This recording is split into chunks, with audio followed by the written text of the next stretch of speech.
सभी को मेरा नमस्कार। मैं सुमन कुमारी, सहायक आचार्य रसायन विज्ञान। आज अपन पढ़ेंगे जनरल ऑर्गेनिक केमिस्ट्री। और जनरल ऑर्गेनिक केमिस्ट्री का टॉपिक है डायरेक्टिंग ग्रुप या निर्देशी समूह। निर्देशी समूह क्या है और किस प्रकार के होते हैं? तो निर्देशी समूह किसी भी एरोमेटिक जो रिंग है उससे जुड़े हुए सब्स्टिट्यूएंट है, जुड़े हुए प्रतिस्थापी हैं जो उस बेंजीन वलय में इलेक्ट्रॉन घनत्व यानी इलेक्ट्रॉन डेंसिटी को या तो इंक्रीज करते हैं या डिक्रीज करते हैं by resonating, inductive and hyperconjugative effect. यानी हाइपर कॉन्जुगेशन के द्वारा या रेजोनेंस के द्वारा या इंडक्टिव इफेक्ट के द्वारा बेंजीन वलय के अंदर जो समूह है इलेक्ट्रॉन घनत्व को बढ़ाते हैं या घटाते हैं, उन समूह को क्या कहते हैं? निर्देशी समूह। अब ये जो निर्देशी समूह है इलेक्ट्रॉन घनत्व को बढ़ाने और घटाने के आधार पर ये निर्देशी समूह दो प्रकार के होते हैं। एक होता है एक्टिवेटिंग ग्रुप यानी सक्रियणकारी समूह। सक्रियणकारी समूह क्या करते हैं? बेंजीन वलय के अंदर इलेक्ट्रॉन जो डेंसिटी है उसको इंक्रीज करते हैं। और दूसरे होते हैं डीएक्टिवेटिंग ग्रुप। दूसरे वो होते हैं जो डीएक्टिवेट करते हैं, क्योंकि एरोमेटिक जो यौगिक है उनकी कैरेक्टरिस्टिक रिएक्शन है electrophilic substitution reaction. Electrophilic substitution reaction ये दर्शाते हैं। तो यहाँ पे होता क्या है, इस एरोमेटिक रिंग पे कोई ना कोई इलेक्ट्रोफाइल आके यहाँ पे जुड़ता है और H+ यहाँ से निकलता है। तो इस इलेक्ट्रोफाइल के लिए है कि आने वाला इलेक्ट्रोफाइल है उस पोजीशन पे आएगा, उस पोजीशन पे जुड़ेगा जहां उस पोजीशन के हाइड्रोजन को सब्स्टिट्यूट करेगा जहां पे इलेक्ट्रॉन डेंसिटी क्या है, अधिक है। तो जो ये एक्टिवेटिंग ग्रुप है ये ऑर्थो और पैरा जो कंडीशन पोजीशन है वहां पे इलेक्ट्रॉन डेंसिटी को क्या करते हैं? इंक्रीज करते हैं।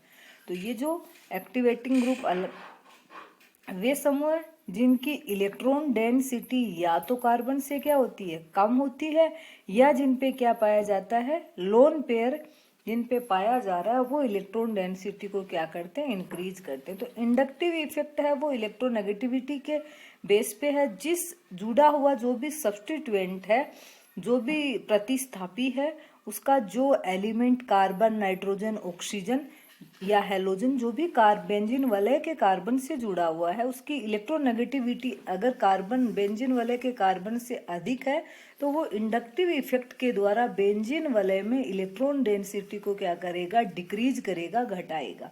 और जिसकी इलेक्ट्रोनेगेटिविटी क्या है, कम है, वो क्या करेगा? इलेक्ट्रॉन डेंसिटी है वो उसको बढ़ाएगा। इंडक्टिव इफेक्ट है वो इलेक्ट्रोनेगेटिविटी के आधार पे काम करता है, सिग्मा बॉन्ड के थ्रू काम करता है। सिग्मा बॉन्ड के इलेक्ट्रॉन है वो जिसकी इलेक्ट्रोनेगेटिविटी अधिक है उधर वो क्या होंगे?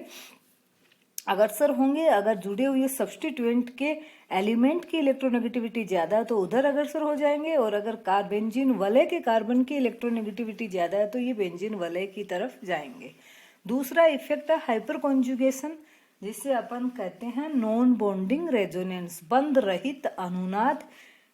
तीसरा है रेजोनेंस। रेजोनेंस के अंदर भी इलेक्ट्रॉन जो है वो मूव करते हैं पाई फ्रेमवर्क के द्वारा। पाई फ्रेमवर्क यानी कोई भी जो सब्स्टिट्यूएंट है उस पे प्रेजेंट जो लोन पेयर है वो बेंजीन वलय के जो पाई इलेक्ट्रॉन है उनके साथ कॉन्जुगेशन में रहता है। और बेंजीन वलय में अगर इलेक्ट्रॉन डेंसिटी को इंक्रीज कर रहा है तो वो सब्स्टिट्यूएंट या ग्रुप होगा एक्टिवेटिंग ग्रुप, और डिक्रीज कर रहा है तो क्या होगा? Deactivating group. तो यहाँ पे देखो NH2, OH, OCH3 और CH3 यानी एमिनो समूह है, हाइड्रोक्सिल समूह है, मिथोक्सिल समूह और मैथिल समूह, ये ग्रुप है।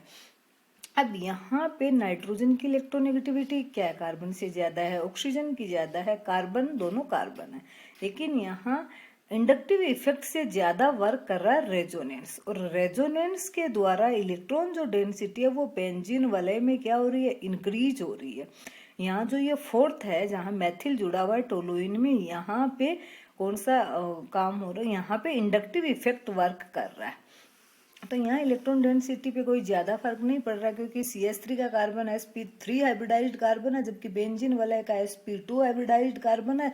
sp2 हाइब्रिडाइज्ड कार्बन में s कैरेक्टर ज़्यादा है, तो इलेक्ट्रॉन है वो इसके इंडक्टिव इफेक्ट के द्वारा बेंजीन वलय की तरफ ही जाएंगे। लेकिन यहाँ पे जब कंपैरेटिव अपन स्टडी करें तो नाइट्रोजन और ऑक्सीजन, नाइट्रोजन पे भी लोन पेयर है, ऑक्सीजन पे भी लोन पेयर है, लेकिन नाइट्रोजन की इलेक्ट्रोनेगेटिविटी है वो ऑक्सीजन से क्या है, कम है। तो नाइट्रोजन है उसका जो लोन पेयर है वो रेजोनेंस के द्वारा बेंजीन वलय में ज्यादा इलेक्ट्रॉन डेंसिटी को इंक्रीज कर रहा है कंपैरेटिव हाइड्रोक्सिल ग्रुप। और हाइड्रोक्सिल और मिथोक्सी, इनमें हाइड्रोक्सिल के द्वारा है वो ज्यादा इलेक्ट्रॉन डेंसिटी है वो इंक्रीज हो रही है, फिर मिथोक्सी समूह के द्वारा और मैथिल समूह के द्वारा। तो जो इलेक्ट्रॉन डोनेटिंग ग्रुप है वो जनरली ऑर्थो पैरा डायरेक्टर होते हैं, इसके लिए इलेक्ट्रोफिलिक एरोमेटिक सब्स्टिट्यूशन रिएक्शंस के लिए, क्योंकि ये जितने भी सब्स्टिट्यूएंट जुड़े हुए हैं ये इलेक्ट्रॉन डेंसिटी को इंक्रीज कर रहे हैं। और इलेक्ट्रॉन डेंसिटी चाहे वो इंडक्टिव इफेक्ट के द्वारा अगर इंक्रीज हो रही है तो सबसे ज्यादा ऑर्थो कंडीशन पे होगी, ऑर्थो पोजिशन पे, फिर मेटा और फिर पैरा। जबकि रेजोनेंस का जो इफेक्ट है वो ऑर्थो और पैरा जो पोजीशन है वहां सबसे ज्यादा होगा।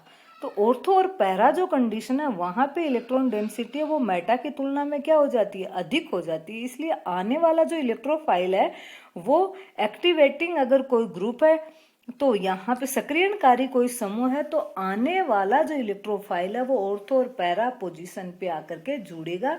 तो जो एक्टिवेटिंग ग्रुप है इनको ऑर्थो पैरा डायरेक्टिव ग्रुप भी कहते हैं, यानी सक्रियणकारी जो समूह है उनको ऑर्थो पैरा निर्देशी समूह भी कहा जाता है। दूसरे हैं डीएक्टिवेटिंग ग्रुप, यानी ऐसे सब्स्टिट्यूएंट जो क्या करते हैं, इलेक्ट्रॉन डेंसिटी को डिक्रीज करते हैं, तो इनको क्या कहते हैं, निष्क्रियणकारी या डीएक्टिवेटिंग ग्रुप। जब ये इलेक्ट्रॉन डेंसिटी को डिक्रीज अगर करेंगे तो इंडक्टिव इफेक्ट के द्वारा अगर डिक्रीज करेंगे तो सबसे ज्यादा इलेक्ट्रॉन डेंसिटी कहाँ डिक्रीज होगी, ऑर्थो पे, फिर मेटा पे और फिर पैरा पे। और अगर रेजोनेंस है तो सबसे ज्यादा इलेक्ट्रॉन डेंसिटी कहाँ कम होगी, ऑर्थो और पैरा पे।